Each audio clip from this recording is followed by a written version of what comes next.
Welcome to West Virginia Beer Roads, a podcast all about beer from a West Virginia perspective. I'm Erin McCoy, here with my podcast partner, Charles Bockway. While beer is brewed with four primary ingredients, we're talking about malt, hops, yeast, and water, today's program is all about the hops. According to beer authority Randy Mosher, hops have been cultivated since ancient times, but they didn't start being used in beer brewing until about 1,000 years ago. And as a cultivated plant, people developed or discovered, hundreds of different varieties of hops through the years. And in more recent years, the cultivation of new varieties of hops has accelerated as plant breeders are looking for new and more exciting flavors, fruit flavors, and all kinds of flavors from these hops. And Erin, I know you're a person who appreciates the work of these hop breeders. Oh yeah, definitely. For IPA lovers like me, hops are the most important thing. And the flavors just vary widely from piney, resiny to floral, spicy and fruity. Hops are definitely what makes IPA shine. And that's why we brought together today two of West Virginia's leading brewers when it comes to hops. First, from Stumptown Ales in Davis, we have Jonathan Robeson. John, welcome to West Virginia Beer Roads. Thanks. It's great to be here. I'm looking forward to it. Wonderful. And from Weather Ground Brewery in Cool Ridge, West Virginia, we have Sam Fonda. Sam, welcome to West Virginia Beer Roads. Hey, thanks for having me. All right. Hey, guys, you are arguably two of the state's best hoppy beer brewers. John, your beers at Stumptown were a real breakthrough like 6 years ago when you guys, got opened up there, and you really put West Virginia on the map for a hop-forward beers. Talk a little bit about your inspiration for breaking new ground in West Virginia with hops, and also how your romance with hops got started. Yeah, well, I think it probably should start with my romance with hops. Believe it or not, when I was thinking about this, it goes back to a Dogfish Head 90-minute IPA that I had, probably 2009 or 2010 range, that introduced me to hoppy beers. I wasn't a big hop drinking guy before that, but I loved that beer. And looking back on that beer now, it tastes so much more malty than the hoppy beers that I'm used to these days. But I think that was the beginning of my inspiration, and I experimented a lot more with the hoppy beers at the time, which are much different than they are today. They tended to be more bitter and dry and more piney, as opposed to the more fruitier versions that are available today. But that's what started the inspiration, and then at some point along the way, started getting into hoppy drinking gatherings with my other hoppy buddies around town here. And next thing you know, we wanted to get a brewery going, and that's what we decided to run as our main theme, was the hoppy beer. So that's pretty much how we got going. Well, Sam, you began your brewing career in Charlotte a number of years ago, and I assume you initially learned about hops, of course, and their use in beer. So tell me what stood out to you in your hops education, and when did your love affair with hops begin? You guys are going to hate me, but I'm going to name drop exactly who John said. When I think he could probably say too that he probably had a Sierra Nevada Pale Ale a long time ago. That was his first maybe hoppy beer. Like that was my first, hop forward kind of that Pale Ale. But my romance with it sort of was Dogfish Head 60-minute IPA. When I first started homebrewing, there was a recipe kit for that beer in the homebrew shop. And they were also selling Sam Calagioni's book called, I think it's called Extreme Beers, maybe. But it's a lot of recipes that he gives in there. And so kind of down the same path, that Dogfish Head 60-minute was kind of where I really started drinking a lot more hoppy beers. And yeah, kind of just the same thing he said. It's changed so much. Hoppy beers, for the most part, are so different than what they were. You still have those same beers, and they're still great, but it's changed a lot as of what people want in their hoppy beers. And there's a whole big category of different kinds of IPAs now. Well, in contemporary craft beer, it is certainly the IPA that has made hops the glamour boy of brewing, so to speak. And I'm wondering what you guys think is the reason so many craft beer drinkers have gravitated toward that IPA style and the hops. And John, I'll start with you.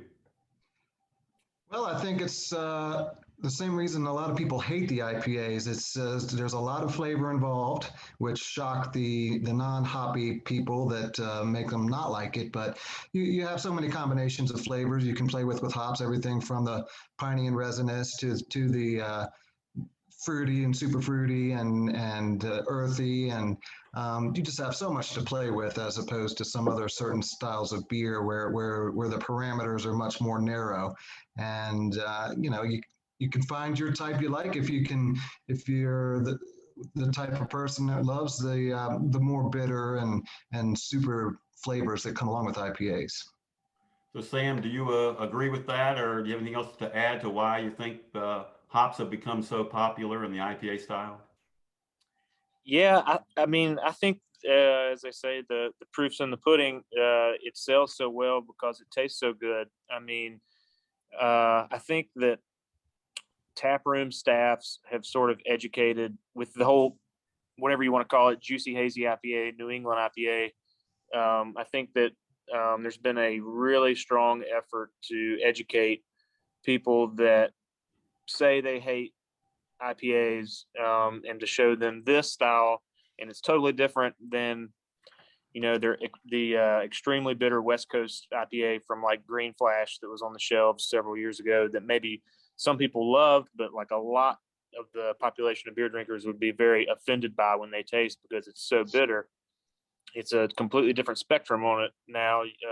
We're using just as many, if not a lot more hops, but just using them differently. And it comes out a much more palatable beer that's not harsh, that's very easy drinking, even though it's loaded with these very flavorful hops that put out all these different flavors that, like John was talking about, very fruity.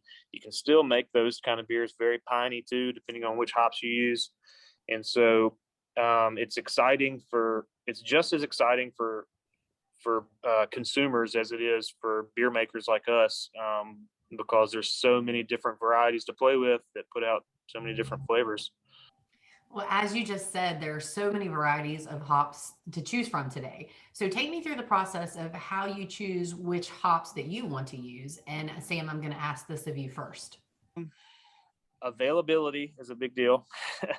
And then you just play with them and decide what you want to use after you figure out what you can use. There's some obvious ones that are heavy hitters like Citra, Mosaic. Those are names that are thrown out a lot. Just this past time with ordering hops, I finally got some Idaho 7 again, just because I was itching to use it again. And so we brewed a double IPA today with a lot of Idaho 7. And we just making the decision on the combinations and stuff. It's something you just stare at the sheets of what's available to you, and it's kind of like a cook in a kitchen that just kind of has everything at hand, and you can just sort of come up with stuff. Well, this might work with this, and it's really fun because sometimes things that are really similar that will obviously work together are not as much fun as things that actually have like a really big contrast, like maybe something very citrusy with something that can be very earthy or spicy. And a lot of these new experimental hops are coming out are very minty and sort of herbal, and when you use those with something that's very fruity, it puts out this whole new thing. And sometimes it doesn't work as well as you would like it to, or as the way you pictured it. But I think that's a huge part of the fun. And I think luckily breweries like ours and Stumptown are small enough that we can experiment like that and find out stuff. We can navigate through things like that and find out different recipes. Well, John, this is directed at you as well. What do you look for in a hop whenever you're developing a beer? Well, we make it pretty simple here. I was thinking about this in our normal IPAs and even our pale ales. there's about 4 hops that we use over and over. It's Citra, Mosaic, Simcoe, and Amarillo. We use a little bit of Centennial and Cascade, maybe in some others, but when you're starting with those 4, and those are the, we've done one-offs on our Holy series to try to get to single out the flavors of different hops. So we've done a Holy Idaho 7 and a Holy Strata and Holy Galaxy and so on and so forth. And those are great hops. And but for the ones we have, those 4 in different combinations. And actually Columbus is another hop that we use a lot. I get a little dankness out of that I like, that I try to cut the beers that are a little fruity. I like to cut some with a little bit of dankness to get a nice, well-rounded IPA flavor. So when you only have a handful of ingredients in the drawer, so to speak, it's pretty simple. And these recipes that we've done for our flagship beers, we've done for years. So when we're doing new ones, it's pretty much the same recipes as far as everything else, except for mixing in a couple different hops and see how it goes, type of thing. But we don't get to usually run with those too much because we're so busy trying to keep up with the demand for our flagship ones that we do experiment a little bit, but we always have to come back to just keeping up with our regulars at this point. Well, when you're building the taste profile you want in the beer, how important to that product taste are the techniques that you use to actually add the hops to the beer? John, I wonder if you could talk more about that. Well, I think that the dry hop is the most important. Most of our beers these days are very little hops in the boil. Cutting down on the bitterness. Maybe our big boy pants or our West Coast bewildered hippie might require a little bit of hops in the boil to get some extra bitterness to fit the profile of those beers. But a lot of these other ones are, less bitterness, more flavor and aroma, and you get that from putting it in late additions and dry hopping. And I learned my dry hopping when I went up to Vermont and did a brew with Sean Lawson from Lawson's Finest Liquids, and he even told me that how much he just throws in a little first wort hop of some hops to bitter it. We use Columbus because it's nice and cheap, and bitter's just fine. And then we use whatever hop we're trying to have shine. So for today, those Sassy Mojo is all Mosaic, so it's straight up Mosaic there. And he told me he just throws in the dry hops in the after he turns it down to 55, lets the yeast drop, and the timing of putting it in while it's still warm enough to absorb a lot of the hop flavors for a few days and run with it. And I wasn't really sure how to do it on a commercial scale because I had always been so small before that. So having a chance to talk with him, he brewed on a 7-barrel system, and we were getting ready to open our 10. So gave me the confidence to do that method, and we've just always done it that way. Well, Sam, I'm interested too, and thinking again of the typical IPA drinker out here who's never really ever brewed an IPA, so we don't really know how it's made. And maybe talk just a minute about the significance of the difference in the way you hop a traditional, say, West Coast style IPA versus the newer juicy hazy IPAs. Sure. So I was extremely fortunate to work at a brewery in Charlotte that had a really experienced brewer with hoppy beers, and when I first started working there, everything was pretty much West Coast at that point. The haze craze hadn't happened yet, and so but that was Scott Kimball at Triple C Brewing Company, and we brewed a beer there called 3C IPA. And that really showed me the ropes on how to make, I think, a good West Coast IPA. It's we don't really talk about IBUs that much here because we don't make a lot of West Coast stuff, but we do a couple of them. And that, alpha acids are important if you're trying to figure out how bitter you want the beer. When we brew our old West Coast IPA, we shoot for about 60 IBUs, and a lot of that initial bitterness, I think like 20 IBUs or so of that comes from the bittering addition we do at the beginning of the boil, and that's all Magnum hops. It's a nice, clean German bittering hop, and then we hit it again really hard in the middle of the boil with some Citra hops, and then the late edition Whirlpool is a lot of Amarillo and Cascade. And those are kind of the hops that I remember being, really West Coasty. And then we sort of do the same sort of ratio when we dry hop it. And I make sure that the fermentation is complete, and we've already harvested yeast, and it's almost getting to be a time to transfer the beer before we actually dry hop it. Then it sits on dry hops for about 10 days, and then we cool it down and let it lager for a good while to make sure that everything drops out and it's a clear beer. And the process is totally opposite when we brew something like Haggard IPA. We don't add any hops at all to the kettle during the boiling process, but we do add hops in the Whirlpool. And over the years, we've been open for 4 years now. We've dialed back the amount of hops we add to the Whirlpool, again, because of the amount of acids that are in El Dorado hops, which is the main hop that we use in that beer. And we've just noticed how much smoother that beer has become, and less green and less mean when we add less hops to the Whirlpool. And we've almost cut it in half since we first started brewing that beer. And then we actually dry hop that beer when it's still fermenting, and we dry hop it about 3/4 through fermentation and cap it to try to get biotransformation, where the yeast actually works with the hops and puts out some unique fruity flavors that you can get through different hops that you use. John, I'm going to go back to you on this one just for a second. Does that pretty much explain the differences that your place too between a West Coast style and the East Coast or the New England style? Yes, West Coast, more bittering hops in the boil to get the bitterness, and then maybe we use a little bit more dank, what I call dank hops, Columbus, Simcoe, some things to really get the piney flavors up a little bit. But some beers are sort of a hybrid. The Holies, I wouldn't call those East Coast or West Coast, or somewhere in between. So you kind of, but heavy on the dry hopping for sure, and the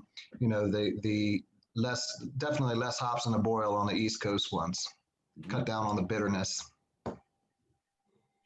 Once you've established a recipe that you're happy with, do you ever go back and vary the hops somewhat from batch to batch? And if so, what drives your decision to make a recipe adjustment? I'll go ahead with you, John, if you'll start.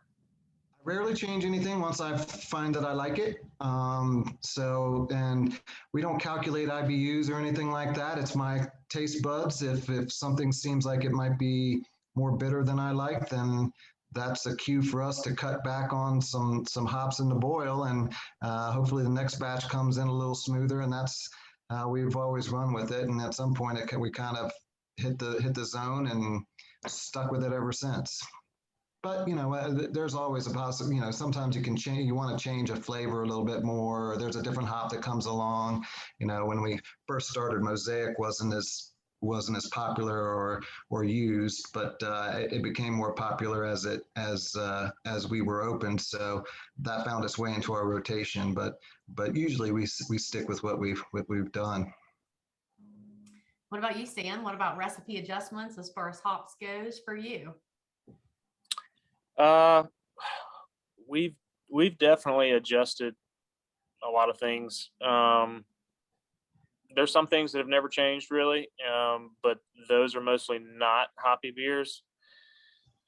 I listened to your podcast a few weeks ago with Ross at Bad Shepherd, and you kind of asked him something along the same lines, and he was trying to explain that there's always a quest to make it a little bit better, and sometimes some of your hardcore fans will get mad if you change your recipe, but little tweaks here and there to try to make something better, if you're not 100% satisfied with it, are important. And we do that with some things.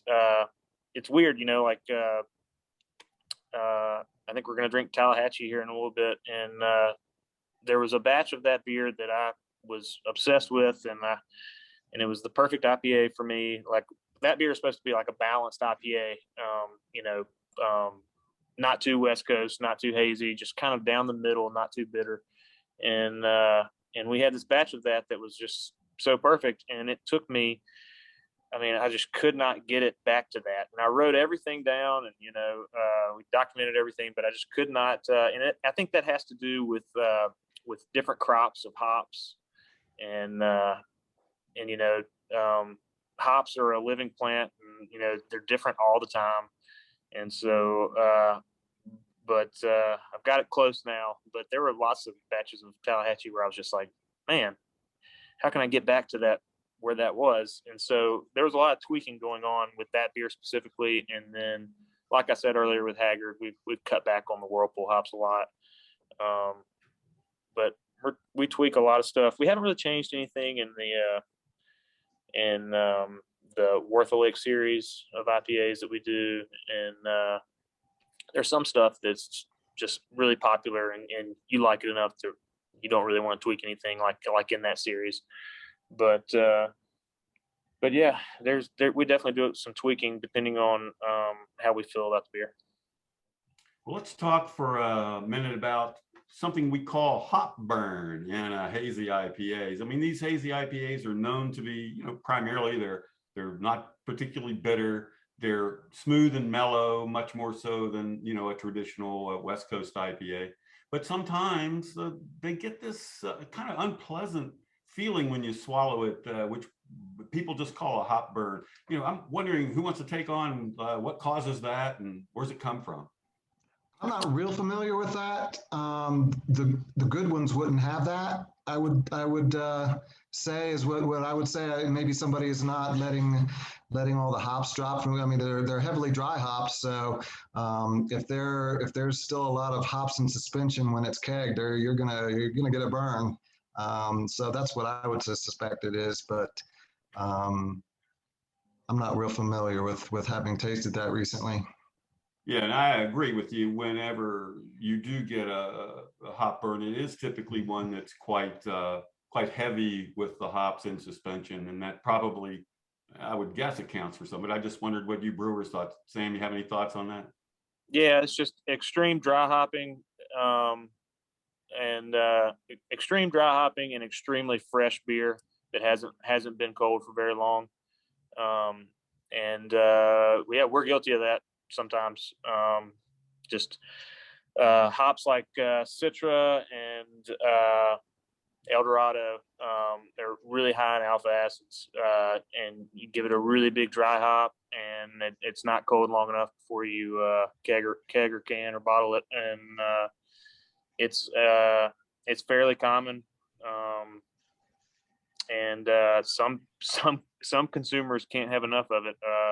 My friend Dylan, who's our biggest hophead fan, can't have them green enough, and he's always bringing me cans from like the Vale and stuff. And sometimes it's just like, whoa, like it's just like such a strong burn. But some people like look for that, and I definitely don't. I like it when it's more balanced and smooth and no burn. Yeah, I think it's like what we say about a lot of times about these hazies, that you like them very fresh because those are ones that they tend to kind of fall off the cliff a little bit after a couple of months, and you don't want to save them and age them at all. But at the same time, if you drink them too fresh, sometimes you get a little bit of that. They need to mellow out a little bit more. So it's kind of like, give them a couple of weeks after they're canned or bottled or brewed, and before you drink them, if you're a person that doesn't want particularly to have that burn. If you love it, well, then drink them as fresh as you can get them, I guess. It's a finicky thing. Just keep them cold is all I got to say. Yeah.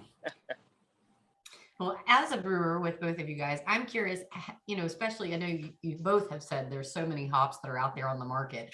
How do you personally educate yourself on the hops that are out there and available?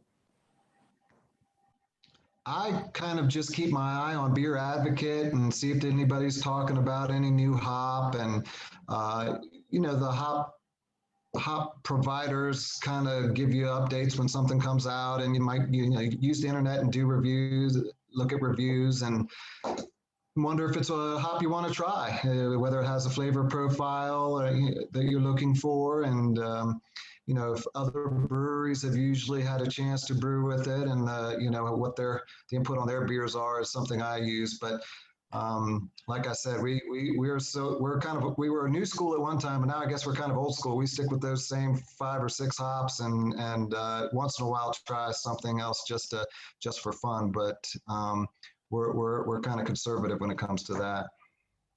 What about you, Sam? What do you think? I agree with everything John said. We do some research. Everybody. I think all of us brewers follow different forums and stuff on Facebook and email forums, and we all have representatives from hop suppliers that are pushing the new thing towards us. Speaking of, thank you, Hollingberry and Sons. They're who we get most of our hops from. I had to give them a shout out, hoping that Alexa gets me the good hops. And so, but yeah, she does a great job of letting us know what other people are talking about, and then we have friends that are regulars here that travel, and they bring us beers and let us taste different things, and we try to look out for new stuff, because that's what's exciting. Try to keep up with our branded beers, but also try to come out with something new to keep people excited. Well, I think, John, you've probably already answered this question for me, since you said you sort of stick to your regular selection of hops, but I'll start with you. As far as how likely would you be to jump on board or try some of the experimental hops? Because obviously there's a lot out there. And as Sam just said, you have representatives that are pushing the new things your way. So are you at all tempted, or not so much? Maybe not as much as I once was a few years ago, but I still, I always say I want to do it more than I actually end up doing it, because we're just so much trying to keep up with, we got to get a porter in a fermenter. We got to do this. Otherwise, we're going to have empty taps, and, to get something else going, plus the process of getting new beers approved and all that come along with it. It's just, sometimes it's a little bit off, but I've done a whole series with the Holy, with trying different hops all along the way. And, I'd like to try Medusa is out there as one I'd be interested in trying. And there's a couple others that have my attention, but I haven't pulled the trigger on them. But I say I am. Maybe I will next week, or maybe it'll be 6 months, but I do want to try more. I wish I could. Yeah. Medusa's a great one, by the way.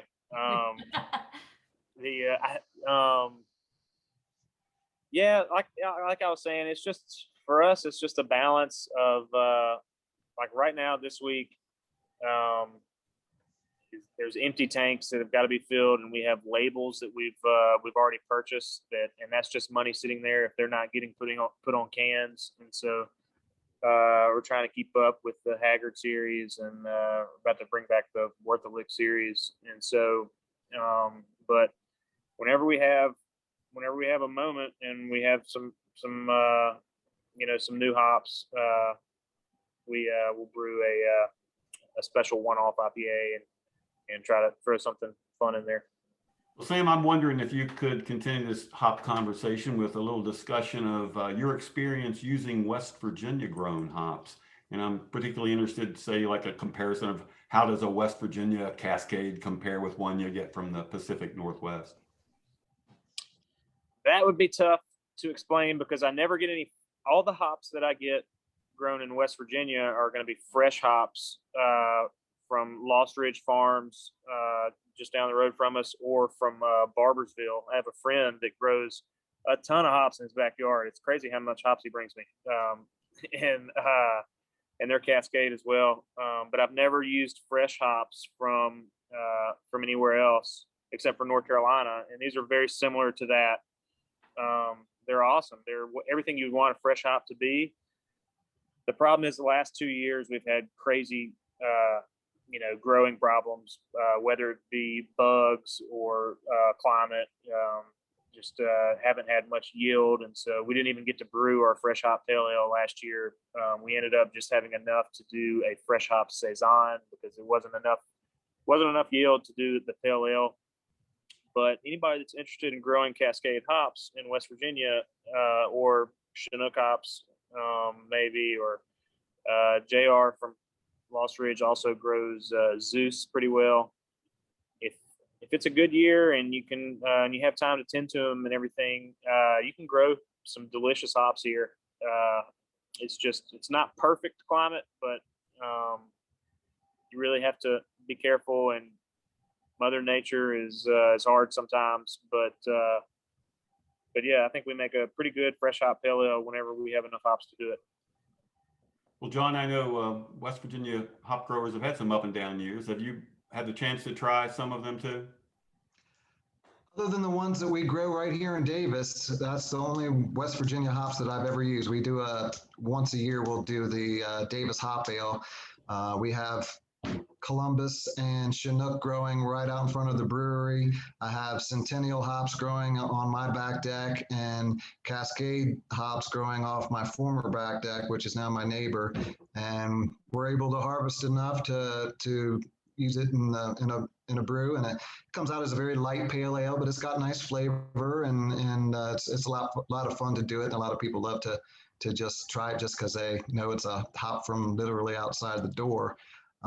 So that's really my only experience with it. I would be interested in some hops from West Virginia. You know, obviously they're more limited as to getting the types of hops that we prefer to use are proprietary. I don't know if there's any way a West Virginia grower could ever have a license to grow any of those proprietary hops. But certainly I would be interested in getting some Centennial or Columbus or Chinook from somebody if it would, and it would need to be in a pelletized form. I'd find it a little bit tedious to brew with the whole hops, and you know we do it with the Davis Hop Ale, but I wouldn't want to do that much. I much prefer the pelletized form, and that's what we're used to using. Well, John, when you're purchasing your hops, do you stick to the same suppliers generally, or does that vary for you?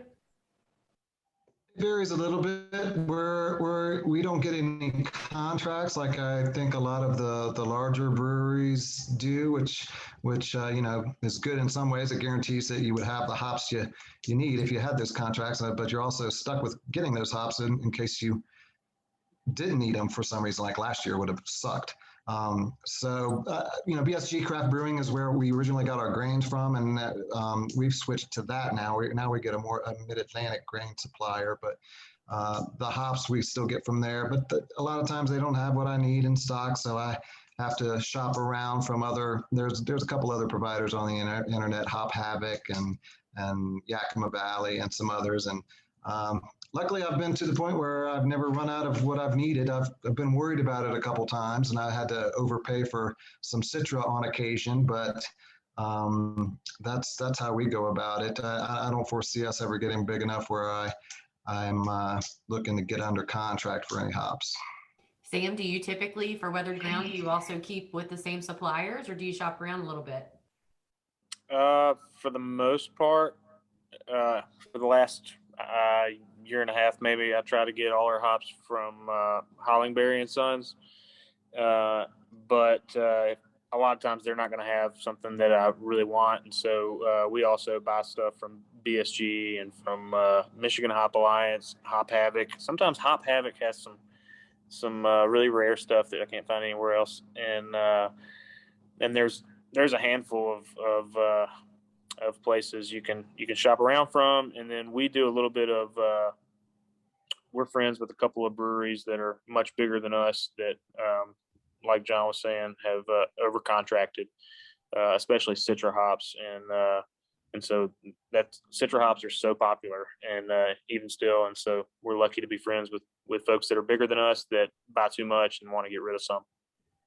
Yeah, I'd like to give a shout out too to even some of our West Virginia brewers who are friends of other brewers and will trade hops when they can. If somebody has a little bit of a shortage, you hear that all the time. I'll walk into a small brewery and they'll say they got hops from the one, you know, in the town over. And it's nice that you guys are so agreeable to working together and are not so competitive that you can't, you know, help each other out.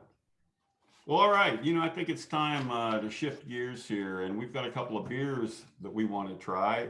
2 hoppy beers, one from Stumptown and one from Weathered Ground. So we're gonna start out with Sassy Mojo from Stumptown Ale. We're gonna get this thing poured. Okay, John, we're going to hold these beers up and say cheers to you and let you take us away on this tasting.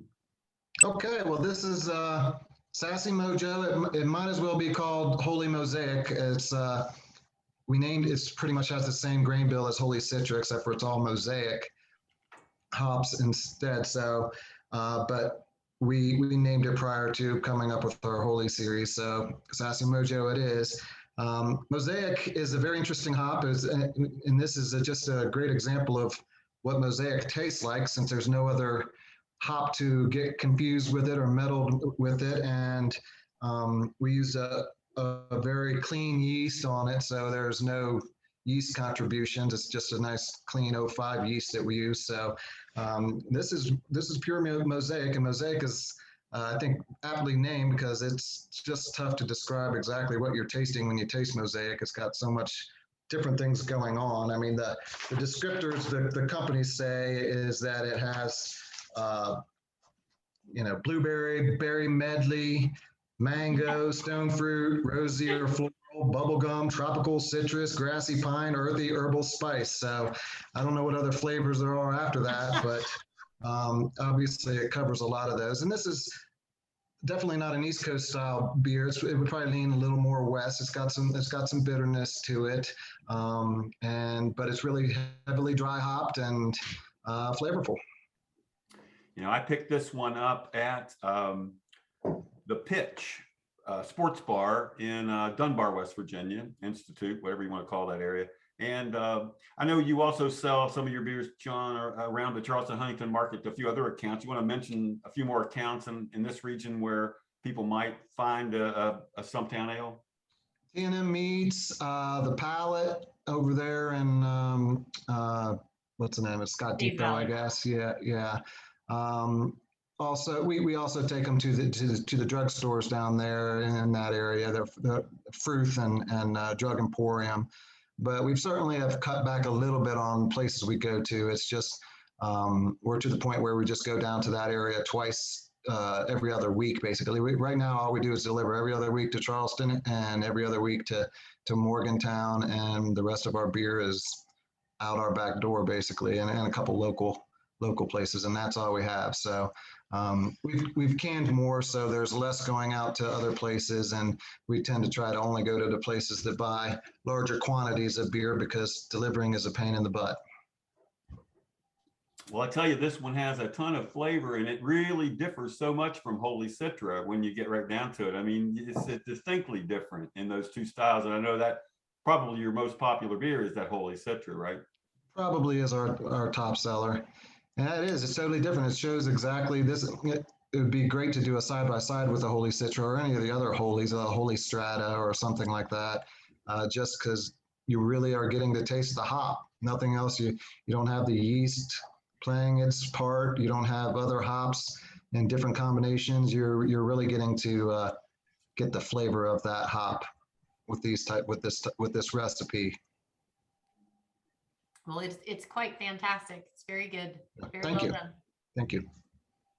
So the next beer that we are tasting that Sam does have, because his beer, is Tallahatchie by Weathered Ground.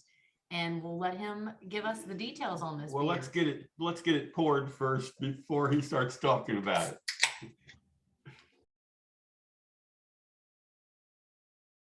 Sam, take it away. So this is our Tallahatchie IPA. Before I get into the hops, we name a lot of our beers after West Virginia stuff, as we should. And some are serious and some are silly. But every once in a while, I'm not from here. I'm a transport. I'm from Mississippi, and so every once in a while, I have to give a nod to my where I'm from. And so the Tallahatchie River runs through my hometown back in Mississippi, and so that's what this beer is named after. But it has a lot of the hops that we've already talked about today. A lot of the ones that both us and Stumptown use. There's Chinook, Centennial, Citra, and Amarillo. But if there was a predominant hop in this beer, it's going to be Citra, and then after that, probably Chinook. And there are hops utilized in the boil. We don't add any at the beginning of the boil, but we do right in the middle. We give it a big citra punch. And then in the whirlpool, we use all the hops listed. And then I repeat that in the dry hop right towards the end of fermentation. We use, for the malt, it's basically two-row malt with a little bit of malted wheat and a little bit of flaked oats. And it's just meant to be balanced. It's meant to not be knock you out, not be underwhelming. Just a really good balanced beer. All our regulars here in the tap room always say, "Give me the hatch," and that's the Tallahatchie. I want to kind of point out some of the differences between these two beers we've been drinking. Tallahatchie is a great example of a hop blend. I mean, you just named the 4 hops that are in it, where John talked about Sassy Mojo being a 1 hop beer, which it just shows you can make wonderful beer a lot of different ways with hops. It's very versatile, isn't it? It's very versatile. The Mosaic that he was talking about is one of my favorite too. It's such a fun hop to use by itself, like in that beer. That beer is great, Sassy Mojo, and it's also a great filler hop because it plays so good with everything. And so, it's really fun to explore all these and use them by themselves or use them with friends, as I say, and it's just a lot of fun to play with hops. There's just an infinite amount of things you can do with all the combinations, and not to mention throwing in the different yeasts, which, you could put the same hops in it and change up the yeast and it's just going to be a different creature. So, the possibilities are infinite, and it's certainly a lot of fun, especially for those that, have an opportunity to play around with all those. I wish I had more time to homebrew like I used to be able to, and play around with those kinds of things more often. But it really is, the possibilities are endless. Well, to all the hop heads out there, you got to get Weathered Ground, you got to get to Stumptown Ales, you got to get to these breweries. Other West Virginia brewers too are making wonderful hoppy beers these days. And hey, don't be afraid of hops. There's so many out there. Give them a try. Keep an open mind. The varieties are endless. The flavors are endless. So don't be that person. Oh, I hate IPAs. Give them a try. So it's time to wrap this up. But before we get out of here, I want to take just a minute for you guys. Sam, Weathered Ground IPAs are sort of in a rotation. I think Stumptowns might be to some extent too. You brew on a schedule. Run us through quickly some of the current IPAs or things that are coming up shortly in your line. So Tallahatchie just got canned recently, and there should be some fresh Tallahatchie already in the Charleston, Huntington area, as well as Morgantown. And then let's see, Haggard as well just got canned recently, so it should be out there. And in the pipeline, we have Stop and Smell the Citrus. It's in the tank. It was dry hopped 4 days ago, so it'll sit on the hops a little bit longer and sit cold for a while. And we're bringing back our RK Double IPA, which is much similar hops used in this beer, but just some darker malt. It's usually a little bit darker, and then we brewed a new one today with Idaho 7 hops that I'm really excited about. It'll be a double IPA, and then we're brewing our Worth a Lick for the next 2 days, but that won't be ready for another 3 or 4 weeks. Okay, John, it's your turn. What's coming up in Stumptown? Let's get those fresh hop beers people should be looking for in the next month. Well, you're going to get our regulars. We got the Six-Legged Frog, Multiple Hopgasms, Holy Citra. Of course, it seems like we have to brew that every week. Big Boy Pants, we need to get that in again. That's going to be in the rotation. We have a pale ale, which is a little, it's still hoppy, but that we use mandarin puree in that came out really nice. So that's sort of an interesting thing too, that you can replace some hop flavors with some puree that came out really well. And Bewildered Hippie, Cave Dweller, the normal routine of the same beers coming out. And like I say, I always say I'm trying to get something else new out. I want to play with a new yeast. It's going to be a New England style yeast. So I'm going to try to get an order in and maybe get something out in the next couple months trying that new yeast. So we'll see how that goes. Well, John, Sam, thank you both for being on West Virginia Beer Roads today. We have thoroughly enjoyed listening about your all's hop thought process in general and a little bit of education for us and hopefully our viewers or listeners. So please keep putting those hoppy beers on the market. We definitely look forward to trying them, and we're excited about what you're going to brew for us. So thank you for joining Virginia Beer Roads. Thank you. Cheers, Sam. Cheers. This brings us to the close of another podcast. Remember, you can subscribe on Apple, Spotify, or your favorite podcast host. Thank you for listening to West Virginia Beer Roads. West Virginia Beer Roads is a production of BrilliantStream.com.